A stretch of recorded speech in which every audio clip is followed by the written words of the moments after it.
여러분 안녕하십니까? 2월 17일 수요일 송범선의 오전장 분석 오늘도 힘차게 문을 열었습니다.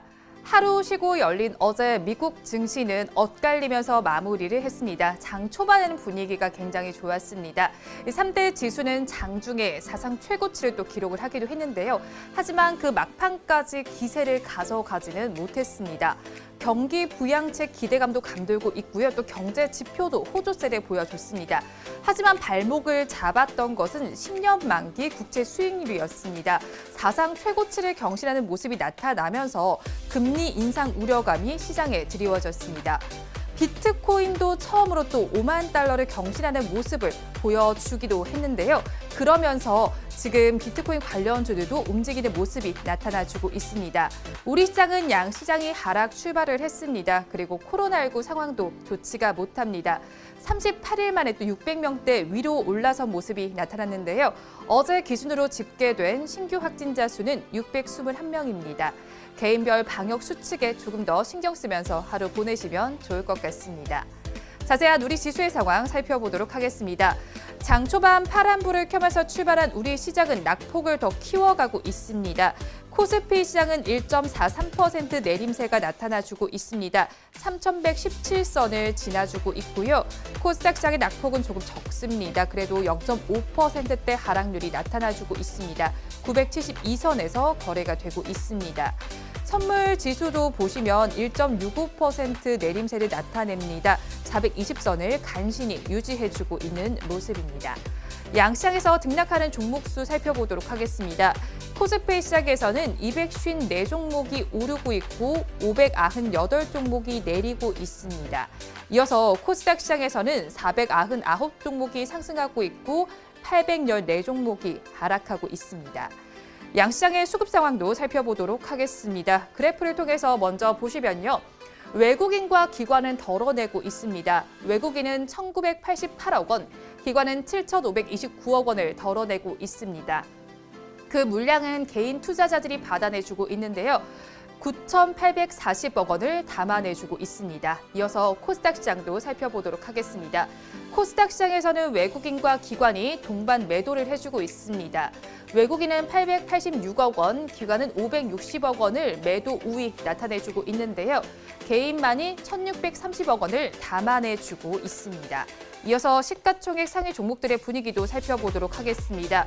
코스닥, 코스피 시장을 먼저 살펴보시면요. 10개 종목 내에서 유일하게 삼성 SDI만 빨간불을 켜주고 있습니다.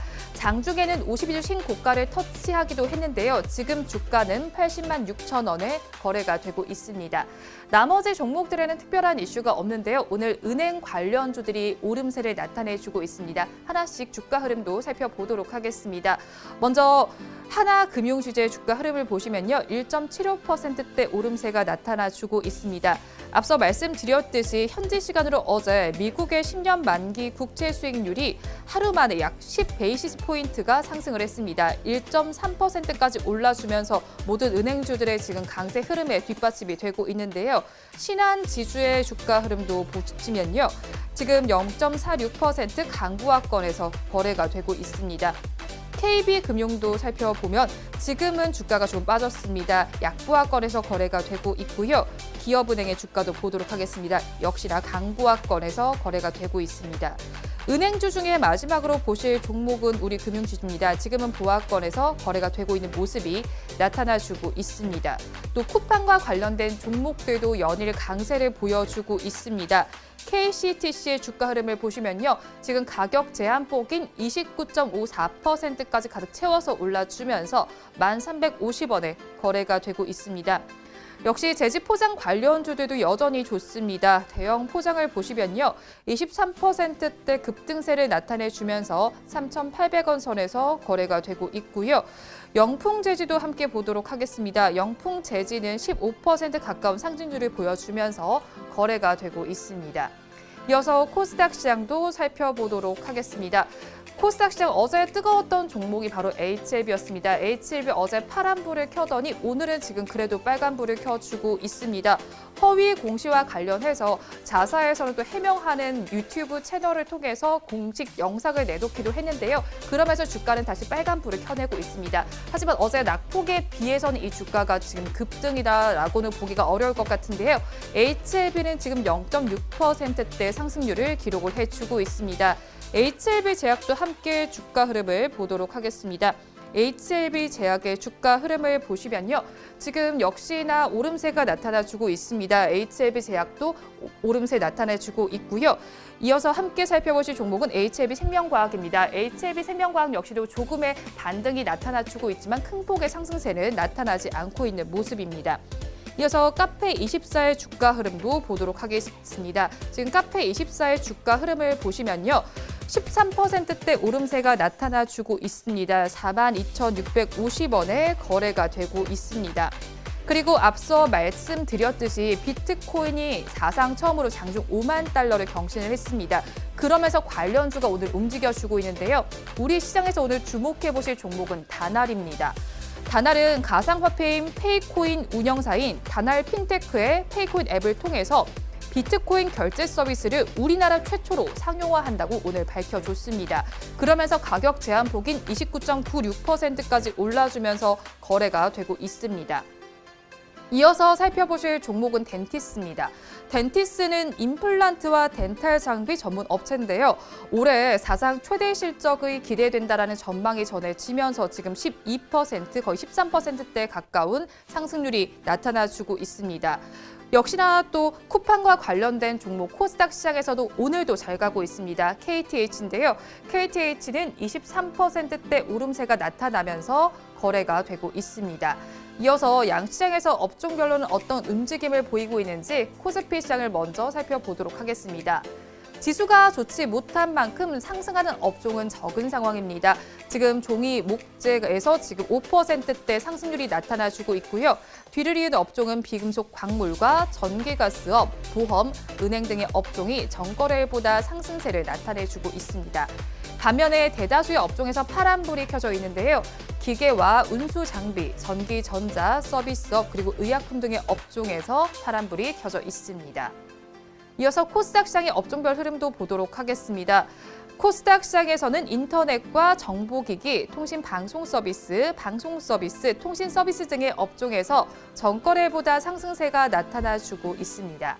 반면에 제약과 디지털 콘텐츠, 반도체, 화학, 기타 서비스 등의 업종에서는 파란불이 켜져 있습니다. 이 시간 외국인들은 어떤 수급 상황 보이는지 상위 3개 종목을 중심으로 살펴보도록 하겠습니다. 외국인들은 지금 시간 기준으로 삼성 SDI와 LG화학, 카카오는 순매수를 해주고 있는데요. 반면에 기아차와 금호석유, LG전자는 순매도에 나서고 있습니다. 지금까지 시황은 저와 함께 보셨고요. 자세한 분석은 전문가님 모시고 해보도록 하겠습니다.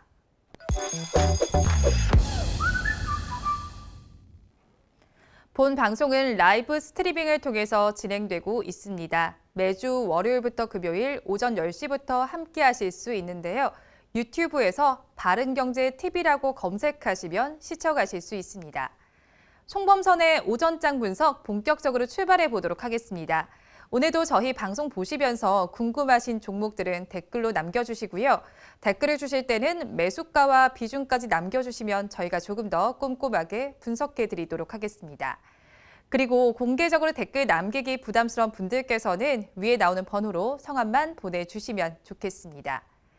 그러면 오늘도 오전장을 분석해 주실 송범선 수석 전문가님 모셔보도록 하겠습니다. 전문가님 안녕하세요. 안녕하세요. 네, 전문가님. 네, 제가 네. 고민이 하나 있어요. 무슨 고민이요? 오늘 점심을 뭘 먹어야 되는지 진짜 고민입니다. 전문가님 속이 편하신가 봐요. 네? 지금 심각한 일이 있어요. 어떤 일이죠? 지금 계좌가 녹고 있습니다. 계좌가 녹고 있어요? 네. 계좌가 왜 녹아요?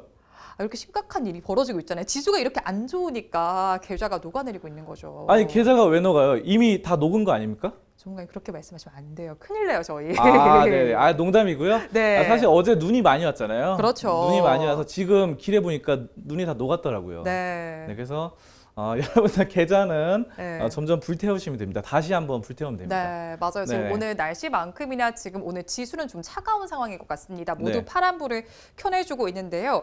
이런 시장 속에서 요즘에는 또 시장에서 리스크 관리를 안 할 수가 없는 시점입니다. 특히나 또 상장 폐지 위기에 놓인 종목들 얘기도 안 할 수가 없는데요. 상장 폐지의 조건이 어떻게 되는지 일단 먼저 궁금해요. 네, 이거 일단 뭐 실적이 4년 연속 손실이 나면 상장 폐지 조건에 해당되고요. 네. 근데 이거 지금 굉장히 위험한 게 원래 매년마다 3월 되면은 상장 폐지 시즌이 옵니다. 상폐 시즌인데 3월마다 이 한국거래소랑 금융감독원이 집중적으로 조사해서 상장 폐지할 종목들을 무더기로 한 수십 개를 발굴해서 수십 개를 이제 제외시켜 버려요. 너 나가 해가지고 쫓겨납니다. 그래서 이거 이렇게 되면은 물론 장외시장에서 거래는 되지만 거의 뭐 중고나라처럼 이제 인터넷 사이트를 통해서 해야 되기 때문에 상당히 힘들어지고요. 다시 재상장에 대한 그런 것도 힘들기 때문에 여러분들이 조심해야 될 지금 시즌이다. 이제 2월, 3월 굉장히 네. 위험하다라는 거 말씀드리고, 야, 이거 그러니까 조건이 아까 말씀드린 대로 4년 연속 영업 손실이면 일단 관리 종목으로 지정이 됩니다. 자, 그리고 5년 연속 손실이다. 이러면 상장 폐지 심사 대상이 됩니다. 야, 심사 대상이 돼가지고 이게 쫓겨날 수 있거든요. 그래서 여기서 이제 뭐 두각을 나타낸다거나 앞으로 미래 비전을 제시한다거나 이러면 괜찮은데 또 그게 안 되면은 힘들어지고. 자, 그래서 이게 지금 보니까 최근 4년간 영업이익 적자를 내서 관리 종목으로 지정된 종목이 총 우리나라에서 22곳이에요. 22개. 22개. 네. 그리고 코스닥 상장사 중에 30개 정도가 거의 뭐 상장 폐지 위기에 놓여 있는 뭐 그런 상황이고, 그래서 3분기까지 영업이익을 올리지 못해서 또 상장 폐지 위기에 또 놓인 종목은 12곳으로 파악되고 있습니다. 네, 저희가 이렇게 상장 폐지 조건에 대해서 알아봤고 그런 만큼 또 주주분들이 걱정이 굉장히 많으실 것 같은데요. 어떤 종목들이 상장 폐지 위기에 있을까요? 근데 이 종목들은 매수하지 말라고 좀 말씀드리고 싶어요. 일단 자, 말씀드리자면 SD 시스템, J-웨이, 그리고 SNW, EM 네트워크스, 유테크, 럭슬, 스카이 문스 테크놀로지, 테라셈, MP 그룹, RS 한국정밀기계, UID 뭐 이렇게 있습니다. 이렇게 있는데요. 꽤 많아요. 네. 이 종목들은 좀 접근은 안 하시는 게 좋겠습니다. 딱 들어보면은 잘 모르는 회사들이 많죠. 네. 네, 그래서 이 종목들은 약간 피하자라는 거. 왜냐면 지금 한 달 남았는데 차라리 이 종목 진짜 내가 하고 싶다. 사실 저는 이 종목들 중에서 좀 잘 아는 종목은 MP그룹밖에 없어요. MP그룹은 그 미스터 피자 옛날에 네. 미스터 피자 그 회사로 유명했던 회사인데, 근데 어쨌든 내가 진짜 좋아하는 회사다 하시는 분들은 지금 하지 말고 네. 3월 이후에 그 관리 감독 상장 폐지 위기에서 벗어났을 때, 위기에서 잠깐 벗어났을 때 그때라도 늦지 않다라는 거 말씀드리고요. 네. 자, 그런가 하면은 상장 폐지 위기에서 좀 이미 벗어난 회사도 있습니다. 4년 연속 적자를 냈지만 네. 이제 턴어라운드에서 올라서는 흑자로 돌아선 회사들도 있는데요. 뭐 메이슨 캐피탈, 바른손, 파나진, 픽셀플러스, 국순당, 솔고바이오, 알톤스포츠 등등 있어요. 내추럴 엔도텍도. 자, 그런데 이 회사들은 이제 턴어라운드 종목들이니까 여러분들이 이제는 좀 안심할 수 있겠다 말씀드리고, 여기서 좀 특징적인 거는 뭐 국순당이 술 잘 팔리는데도 계속 적자가 났더라고요. 네. 그래서 이번에 다시 또 흑자로 돌아서고, 알톤스포츠는 이거 슈퍼개미 박영웅님이 들어가신 종목이거든요. 역시 박영웅님이 이거 떨어질 때마다 더 매수하더라고요. 네. 그럼 지금 물량이 굉장히 많아요. 지금 이 종목만 해도 뭐 몇백억 있을 거예요. 아마 제가 알기로는. 그래서 알톤 스포츠가 저는 또 지금은 약간 밖에서 야외 활동 잘 안 하는데 나중에 네. 또 코로나가 좀 잠잠해지면은 자전거도 많이 타고 하면서 좋아질 것으로 보여지고 있고요. 내추럴 엔도텍은 이거 옛날에 좀 말이 많았던 건데 가짜 백수 사건으로 네. 이제 어느 정도는 기업 이미지를 좀 쇄신하면서 흑자로 돌아서고 있는 분위기입니다. 자, 그리고 지난해 3분기까지 누적 영업이익 손실이 발생해서 관리 종목 지정될 가능성이 약간 조짐이 보이는 회사도 좀 짚어봐야 될 텐데요. 뭐 게임빌, GV, 네이블, 동방성기, 매지온, 서진 오토모티브, 소리바다, 뭐 등등이 있습니다. APS 홀딩스도 있는데 APS 홀딩스 이 종목은 제가 예전에 좀 좋아하던 종목이었어요. 네. 그래서 잠깐 사랑에 빠졌던 종목인데요. 아, 종목과 그러니까, 사랑에 네, 빠지시네요, 종목에 전문가님. 저도 이걸 매수를 네. 했거든요. 근데 이게 결국은 배신을 하더라고요. 아유, 아니, 저는 근데 수익이 네. 났어요. 정말요? 결국은 왜냐하면 저는 물타기를 계속 해가지고 떨어질 네. 때마다 물타기해서 수익이 났는데 그래서 지금은 다시 들어가면 안 들어갑니다. 평단가를 계속 네, 낮추면서 이제, 결국은 빠져나와서 네. 평단가 해서 수익으로 빠져나왔지만 그래서 지금 왜 안 들어가느냐? 지금은 이렇게 관리 종목 지정될 확률이 굉장히 높거든요. 그래서 여러분들 이런 것도 알아두시면서 종목을 좋아하지 말자. 종목은 만약에 언제 배신할지 모른다. 이런 것들을 항상 염두에 두는 게 좋겠습니다. 네, 그렇죠. 그럼 이렇게 상장 폐지 위험 요소가 있는 종목들에는 어떻게 대응을 좀 하면 좋을까요? 그러니까 일단 접근하지 않는 것이 좋습니다. 음. 접근하지 말고 중장기 투자는 당연히 안 되죠. 네. 뭐 당장 거래 정지 되고 뭐 상장 폐지 될지도 모르는 중장기는 조만간 없어질지 모르니까 당연히 안 되고 단기로 대응하고 단타로 좀 들어가시는 분들이 있어요. 네. 진짜 정리매매 들어갈 때도 단타로 들어가는 사람도 있거든요. 자, 근데 단타라도 접근하지 않는 것을 권장드립니다. 단기적인 관점으로 접근하지 않는 게 좋은 건가요? 네, 뭐 짧게 먹고 나오면 되지, 뭐 이렇게 해서 2% 3%만 수익 내고 나오면 되지 이런 생각으로 들어가시는 분도 있는데 단기 추세 보고 분봉 보고. 네. 자, 근데 저는 이런 말씀을 드리고 싶어요. 단타를 치더라도 네. 좋은 종목, 뭐 성장주나 가치주 이런 종목들에서 단타 치는 게 더 낫습니다. 아, 단기적으로 접근하더라도 이제 네. 좀 갈 만한 종목들에 네, 접근하자. 왜냐하면은 네. 이게 우상향으로 이렇게 쭉 올라가는 종목을 사면은 네. 여기서 잠깐 떨어졌다 또 다시 올라갈 확률이 크거든요. 근데 이거는 결국은 이렇게 영에 수렴하는 종목들인데 네. 여기서 잠깐 반등 노리고 들어갔다가는 뭐 갑자기 장중에 거래 정지가 되는 경우도 있어요. 오. 네, 저는 그런 걸 못 겪어봤는데 제 주변에 어떤 사람이 이런 종목들 들어갔다가 막 거래하고 있어요. 네. 그래서 딱 매수 버튼을 눌렀는데 3분 뒤에 3분 뒤에 거래 정지 장중에. 그래서 이 사람이 이제 이런 거예요. 위험한 거 아니까 오늘 들어와서 오늘 몇 분 뒤에 팔고 나오면 되겠다. 잠깐 1% 먹고. 네. 근데 내가 사자마자 3분 만에 거래 정지돼가지고 아이고.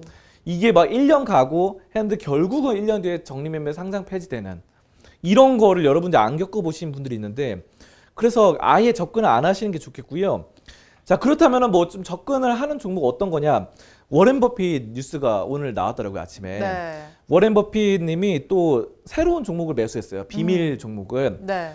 그래서 뭘 했으면 버라이즌과 쉐브론을 투자를 했는데 버라이즌 통신사입니다. 그래서 요즘 어제 KT가 엄청 많이 올랐어요. KT가 네. 막 7% 8% 올랐는데 그만큼 통신사 우리나라도 지금 저평가돼 있으니까 워렌 버핏이 산 것처럼 우리나라 통신사도 좀 보시면 좋겠고요. KT나 아니면 LG U+, SK텔레콤, 석유 회사도 매수를 하셨고 워렌 버핏이 그리고 제약 비중도 늘렸어요. 그런데 애플은 비중을 줄였습니다.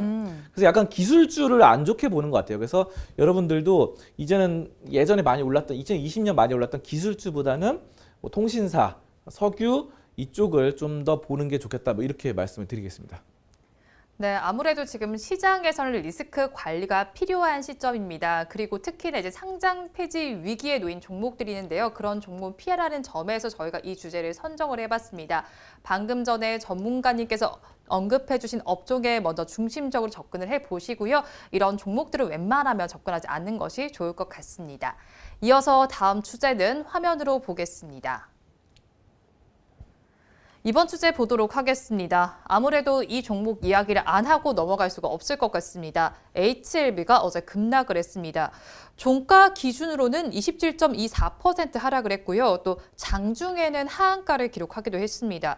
전문가님께서 어제 말씀을 해주셨듯이 FDA 임상 결과가 허위 공시 논란 때문이었는데요. 리보세라닙의 임상 결과를 자의적으로 해석했다는 걸로 알고 있는데 구체적으로 어떤 내용이었을까요? 네, 이게 이제 HLB가 했던 것이 항암 치료제입니다. 항암 치료제. 네, 근데 항암 치료제 많은 이 바이오 회사들이 하고 있는데 그렇죠. 미국에서 임상 3상 보통 임상 1상, 2상, 3상 하잖아요. 3상이 제일 마지막인데 이 제일 마지막에서 걸린 거예요. 이거를 그러니까 마지막까지 좀 잘하지. 네. 좀 아쉬움이 남습니다. 그래서 이거를 자기 맘대로 멋대로 뭐 허위 공시를 했다. 가짜로 뭔가 꾸몄다 이런 말들이 있는데요.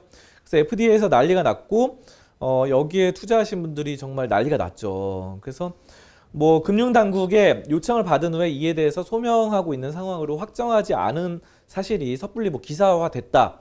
뭐 이렇게 HLB 측이 밝혔어요. 네. 뭐 그래서 혼란을 일으키고 있는 점은 유감인데 뭐 여러 가지로 이렇게 해서 입장을 밝히고 있는 상황입니다. 그런데 이렇게 허위 공시가 나온 만큼 어제 또 유튜브 채널을 통해서 진양곤 회장이 직접 나와서 해명을 또 했잖아요. 어떤 내용이 좀 나왔나요? 그 솔직히 말씀드리면 제가 쭉 봤는데 네. 잘 모르겠더라고요. 어제 오후 2시쯤에 이게 나왔잖아요. 네, 잘 모르겠는데 대충 이제 이렇게 짐작을 해보자면은 왜 잘 모르겠으면은 이분이 굉장히 애매하게 말하더라고요. 그러니까 이게 뭐 맞다 아니다 이게 아니라 그냥 애매하게 약간 변명인가라는 이런 생각이 들더라고요. 그래서 제가 봤을 때 제가 이제 나중에 좀 정리를 해봤습니다. 네, 볼 맞아요. 때, 볼 때는 잘 이해가 안 되는데, 그러니까 이게 뭐냐면은 결국은 실패라는 단어를 쓰면 안 된다. 이게 지금 하고 싶었던 말인 것 같아요. 그래서 실패라는 단어가 사용된 문장이 회의록에 있는데 이게 곧 임상 실패가 아니라 앞서 밝힌 통계적 유의미성을 확보하지 못했다라고 했어요. 네. 그러니까 통계적 유의미성 이게 뭐냐면은 이거 셀트리온도 예전에 그때 검사 받고 통과될 때 통계적 유의미성을 확보하지 못한 경우가 몇 가지 있었거든요. 네. 이런 거랑 비슷하다 이렇게 한 것 같아요. 실패가 아니다. 통계적으로 100% 맞는 건 아니다. 근데 셀트리온도 그렇게 된 것처럼 100%안 맞는데도 통과된 것처럼 우리도 100% 맞진 않지만 통계적으로는 어느 정도는 가능성이 있다. 뭐 이거를 의미한 것 같습니다. 그래서 아무튼 이 HLB 진양곤 회장은 실패가 아니다라고 적극적으로 표명을 했습니다. 실패가 아니다라고 표명을 했는데 또 동시에 어제 또 다른 소식도 나와줬어요. HLB 제약이 삼성제약 향남 공장을 인수한다는 소식도 나와줬습니다. 이게 큰 악재가 나온 상황이긴 했는데 이건 또 호재로 또 볼 수 있을까요? 네, 아무래도 기업 규모가 커지는 거니까 호재로 볼 수 있겠고 여기죠, 이 공장이죠. 네. 공장 기업 제약 설비를 확장하게 되고 뭐 여러 가지 파이프라인 생산 기지로서 기능을 다양화해서 올린다, 뭐 제품을 다양화한다 이런 거는 좋은 것 같아요. 네. 자, 그래서 뭐 공장이 남양주 공장에 지금 현재 운영 중인 게 남양주거든요. 남양주 공장이 3배 규모나 된다고 합니다. 그래서 이런 것들 신약 물질 개발 주역 생산 기지가 될 것이다 라고 해서 뭐 매출 400억을 처음 넘어가면서 성장세를 본격화하겠다고 밝혔는데 이것도 저는 그렇게 봅니다. 이거 무조건 좋다고는 볼 수 없어요. 네. 그러니까 미래 규모를 키우고 뭐 성장성을 키운다 이건 좋은데 너무 무리하게 투자를 했다가 생산 설비를 늘리면은 네. 그런 거 있잖아요. 공장이 한 개만 있다가 2개, 3개 늘리고 아까 3배 규모나 된다고 했는데 아니 지금 HLB가 지금 약간 이런 논란이 심하면서 네. 앞으로 수주를 받고 잘 생산을 막 찍어내야지 수주량이 많아야지 발주량이 많으면은 기존 물량 100개 찍을 거 200개, 300개 찍으면 잘 팔리면 좋습니다. 근데 만약에 수주량을 확보를 못한다라고 했을 경우 이런 이미지가 안 좋아져서 쟤네는 허위 공시하는 회사다 이런 이미지 프레임이 씌어버리면은 그렇게 될 경우에는 괜히 생산 라인만 늘리고 이 생산 라인 2배, 3배 늘렸는데 이게 놀게 될 수 있거든요. 네. 놀게 되면 공장 인력들도 오늘 나오지 마세요. 다음 주도 나오지 마세요. 다음 달에 나오세요. 이런 식으로 돼버리면 이거 괜히 사가지고 그냥 놀게 되는 이런 상황이 발생하기 때문에 무조건 좋다고 할 수 없다. 괜히 사면은 돈 낭비가 될 수 있다. 그래서 여러 가지 다각도로 이렇게 보시면서 앞으로 이 이미지를 어떻게 쇄신할 것인가 이런 네. 것들이 관건으로 봐야 되겠습니다. 그리고 이제 어제 아무래도 주가는 악재를 더 많이 반영을 했습니다. 어제 HLB 삼형제라고 표현을 해주셨는데요. 이 종목들의 전망은 또 어떻게 보시나요? 네, 근데 제가 알고 보니까 이 HLB 삼형제에서 네. 조카가 한 명 더 있더라고요. 조카가 또. 제가 네. 네, 실수했습니다. 사실은 HLB, HLB 파워, HLB 생명과학, HLB 제약 오, 네. 이렇게 해서 사실 세 종목으로 제가 생각했는데 4명입니다. 4명. 네 명, 네, 네. 4형제로 네. 조카가 한 명 더 있었습니다. 자, 아무튼 그렇고 이 종목들 4개가 당분간 추세가 좀 살아나기 어렵지 않을까. 저 오늘은 약간 반등하긴 하는데 이 0.3% 이 정도는 크게 올라가는 게 아니기 때문에 그렇죠. 예. 이거는 이슈가 좀 잠잠해지면서 조용해지기 전까지는 좀 관망으로 봐야 될 것 같고요. 다만 이 HLB 생명과학의 영업 손실을 줄이는 점은 호재입니다. 그러니까 손실을 줄인 거예요. 아직도 손해긴 한데 적자를 줄여 나가는 거, 적자 감소, 이거를 좀 줄인다. 근데 추세를 역행하기는 사실 아직까지는 힘들기 때문에 보수적인 관점에서 좀 접근하는 거 권장드리겠습니다. 네, 특히나 또 이 종목 어제 관심이 굉장히 많으셨을 것 같습니다. 그래서 이 HLB 종목 분석을 좀 바로 또 해주시면 좋을 것 같은데요. 글래스님께서 아무래도 보니까 대표로 좀 댓글을 달아주신 것 같아요. HLB 어제 많은 분들께서 관심을 가지셨을 텐데 글래스님께서 HLB 오늘 많이 빠졌는데 다시 오를까요? 라고 댓글을 주셨단 말이에요. 그래서 제가 일단 HLB 주가 흐름을 먼저 좀 보도록 하겠습니다. 오늘은 65,100원에 시작을 해줬고 지금은 66,200원, 300원에 거래가 되고 있거든요. 일단은 한마디로 먼저 좀 얘기 좀 해주세요. 신라젠 티슈진처럼만은 되지 말자. 아, 신라젠 티슈진처럼만 되지 말자. 뭔가 슬퍼요. 네. 네, 이게 선배들이 있어요. 선배들. 근데 안 좋은 선배들이에요. 안 좋은 그 학교에도 보면은 뭐 일진 이런 분들 있잖아요. 그 안 좋은 일진들 따라하면 안 됩니다. 이게 지금 보니까 신라젠과 코오롱 티슈진도 예전에 거래 정지됐어요. 근데 이 신라젠과 코오롱 티슈진도 한때 엄청 잘 나가던 그 선배들이란 말이죠. 네, 그렇죠. 근데 신라젠도 그때 문제가 생기면서 한 방에 계속 고꾸라졌고 코오롱 티슈진 같은 경우는 이 코오롱 그룹이잖아요. 그렇죠. 코오롱 그룹이면 대기업입니다. 대기업이고 그러니까 삼성그룹, 뭐 현대그룹 이런 것처럼 코오롱 원래 이미지도 괜찮았어요. 좋았는데 자 근데도 이게 티슈젠이 뭐 문제가 자꾸 생기면서 그렇죠. 거래가 네. 정지됐죠.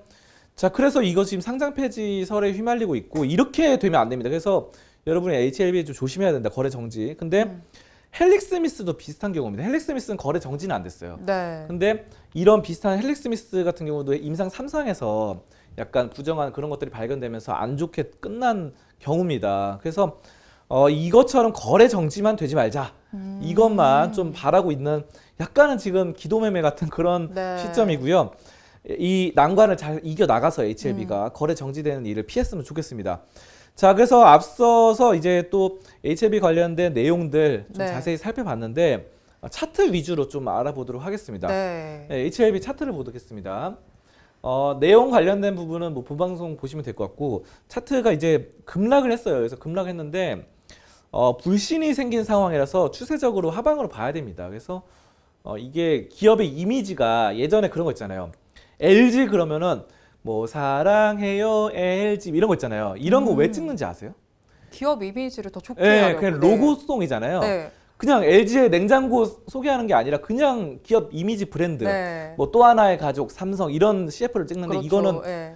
뭐 냉장고 하나, TV 하나 팔아 먹으려고 그런 게 아니라 기업 이미지를 좋게 하는 가족 같은 사랑한다 이런 이미지거든요. 네. 그런데 지금 HLB 그렇게 기업은 이미지가 되게 중요해요. 브랜드 가치를 계속 네. 높이는 거죠. 네. 그래서 지금 근데 HLB가 지금 이미지가 좀 안 좋아져가지고 불신이 생겨 추세 하방이고 이거를 지금 여기서 따라 들어가면은 떨어지는 칼날을 잡아서는 안 됩니다. 그래서 섣불리 기존에 갖고 계시는 분들은 물타기를 하거나 할 상황은 아니에요. 그래서 지금 약간 뭐 주춤주춤 하고 있고 급락은 아니지만 이런 급락이 끝나고 여기 좀 자세히 보시면은 이동평균선 있죠. 네. 근데 20일 이동평균선, 최소한 20일 이동평균선을 상방으로 돌파하는 약간 추세가 전환되는 그런 쪽에 나왔을 때 다시 한번 노려볼 수 있는 그런 종목으로 보고 지금 약간 비중 축소 의견을 좀 드려야 되지 않을까라고 생각되고 지금 HLB뿐만 아니라 어제 대부분의 바이오 테마주들이 하락세입니다. 그래서 뭐 넥스트 사이언스, 파루 등등 뭐 대부분 난리가 아닌데 이런 것들 지금은 바이오 테마주들에 대해서 좀 조심하셔야 된다. 이거를 좀 비중 축소 좀 보면서 접근하시면 좋겠습니다. 네, HLB 어제 큰 악재가 나왔습니다. 그러면서 제약 바이오주들 대부분이 힘을 내지 못했는데요. 앞서서 다른 제약 바이오주들도 거래 정지가 된 경우들이 있었습니다. 그런 전철은 밟지 말자라고 말씀을 해주셨는데요. 만약에 이 주가가 20일 이동 평균선을 상방으로 넘는다면 그때 좀 접근을 해보시거나 아니면 지금은 좀 접근하지 말고 비중 축소의 관점으로 해보시면 좋을 것 같습니다. 이어서 살펴보실 종목은 대유플러스입니다.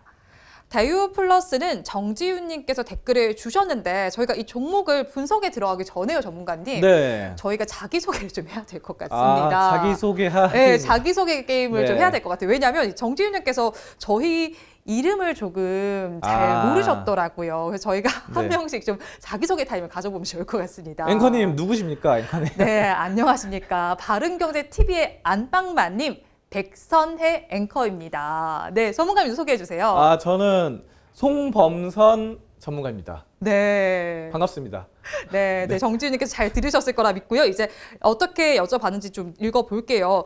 다이오 플러스 앞으로 전망 좀 말씀해 주실 수 없는지요? 부탁드립니다. 라고 댓글을 주셨습니다. 오늘 다이오 플러스 시가는 894원이었고요. 지금은 877원에 거래가 되고 있습니다. 한마디로 먼저 얘기해 주세요. 네, 코로나 백신 냉동고 개발. 코로나 백신 냉동고 개발. 네. 네, 코로나를 지금 치료제를 계속 백신 만들고 있는데 네. 이게 보관하기가 또 힘들다고 하네요. 그렇죠. 네. 좀 약간 뭐 차가운 음. 실온에서 보관하면 안 되고 약간 우리가 차가운 냉장고나 냉동고 이런 데서 차갑게 보관을 해야 된다고 합니다. 자, 그래서 이거 초저온 냉동고를 또 일반 집에 있는 냉장고는 안 되고 여기에 맞는 맞춤형을 만드는데 여기에 데유플러스가 위니아 딤체와 함께 코로나 백신을 이거 보관할 수 있는 냉동고를 개발하는데 여기서 중요한 게 데유플러스가 또 위니아 딤체와 함께 만들었다는 거예요. 위니아 딤체가 뭡니까? 딤체 김치 냉장고 되게 유명하잖아요. 네, 진짜 유명하잖아요. 네, 이 딤체 회사가 김치 냉장고를 잘 만드는 그런 기술력이 있어요. 그리고 또 여기에 데유플러스가 합세해서 함께 또 만들기 때문에 이 코로나 백신을 꽁꽁 얼어붙어서 뭐 몇 개월 뒤에도 쓸 수 있도록 그렇게 만드는 거죠. 굉장히 좋습니다. 그래서 이 초저온 냉동고가 용량이 90리터고 무게가 65kg이에요. 그래서 지금 그래서 냉동고 한 대당 18,000명분의 백신을 저장할 수 있어요. 엄청나죠? 네. 그래서 이런 것들을 계속 공급을 하고 만들고 공급해서 나중에는 이제 정부에다 팔겠죠, 이런 거를. 그렇죠. 정부나 의료기관. 그래서 정부는 최근에 셀트리온 오늘부터 시작되잖아요. 셀트리온 의료기관에 무료 공급하거든요. 네. 그래서 무료로 접종할 수 있어요. 맞을 수 있는데 일반 사람들이. 자, 근데 이런 것처럼 정부나 의료기관, 기관 단체가 사줍니다. 이거는. 그렇기 때문에 이거는 확실한 뭔가의 그런 돈이 된다. 돈이 캐시카우가 될 수 있는 네. 그런 것들이 되고 여러 가지 백신을 저장하고 또 운송까지 할 수 있는 이런 다양한 기능을 마련하고 있다고 하니까 상당히 좋다고 볼 수 있겠습니다. 네. 자, 데유플러스 차트를 한번 보도록 하겠습니다. 네. 데유플러스 차트를 보시면요, 이거는 지금 많이 빠졌어요. 이렇게 장기적으로 많이 빠졌는데 2012년부터 빠졌다. 근데 최근에 이제 약간씩 움직이고 있고 네. 이번에 코로나 관련된 이슈가 데유플러스의 상방으로의 추세 전환을 할 수 있지 않을까 뭐 이런 예상이 되고 있습니다. 그래서 이때 한번 잠깐 움직였는데 네. 9월, 10월에 잠깐 움직였지만 다시 한번 빠졌지만 다시 또 이 왕관을 탈환할 준비를 하고 있습니다. 그래가지고 데유플러스 이번에 위니아 딤체와 함께 든든한 네. 김치 냉장고 잘 만드는 또 이런 친구를 만나서 또 잘 만들 수 있을 거라 믿으면서 좀 바라보도록 하겠습니다. 네, 다이오 플러스는 지금 위니아 딤체와 함께 코로나19 백신을 안전하게 보관을 할 수 있는 초저온 냉동고를 개발한다라는 소식이 전해져 왔습니다. 그런 만큼 주가도 이것을 반영할 것으로 보이는데요. 앞으로 한번 지켜보시면 좋을 것 같습니다. 오늘 말씀 여기까지 듣도록 하겠습니다. 고맙습니다. 감사합니다. 오늘도 저희 방송 보시면서 궁금하신 종목들은 댓글로 남겨주시고요. 댓글을 주실 때는 매수가와 비중까지 남겨주시면 저희가 조금 더 꼼꼼하게 분석해 드리도록 하겠습니다. 그리고 공개적으로 댓글 남기기 부담스러운 분들께서는 위에 나오는 번호로 성함만 보내주시면 되겠습니다. 오늘 하루도 즐겁게 보내시기 바랍니다. 함께해 주신 여러분 고맙습니다.